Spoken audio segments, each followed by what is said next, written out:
The targeted therapies used for people with BRAF mutations is interesting, and actually I think it signals the future. And that is, we're not using a single agent. We understand that people with BRAF mutations, particularly the BRAF V600E, receive what's called combination or two-drug therapy. Why two drugs? It turns out because if you only use one, there's an escape mechanism. Your cancer cells are not just sleepy. Just because you give them one therapy doesn't mean that they're trying to figure out how to survive.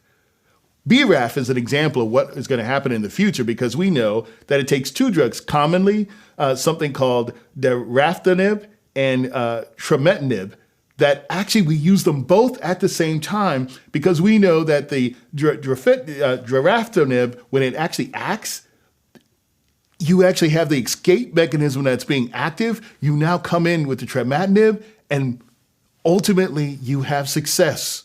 The cancer cells can't escape that combination.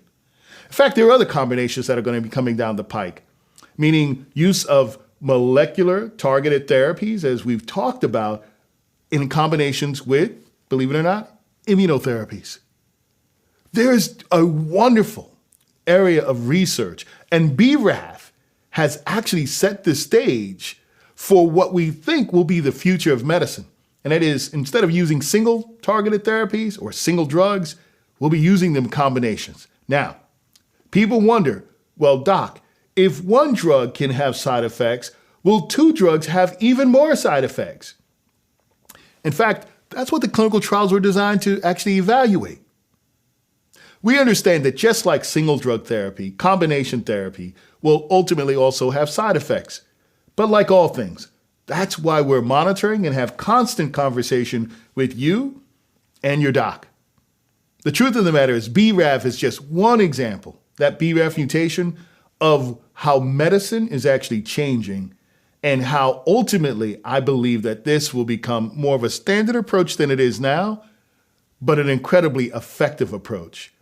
We're able to say cancer cells are smart, but we have ways now of being a little bit smarter and staying ahead. And that these mutations, just like anything, will change over time, but by doing combination therapies, that is much less the case. And so there's much with great hope that the BRAF therapies, which we never thought we'd be able to treat, we're effectively able to treat them with combinations. We're going to be using that in the future for others as well.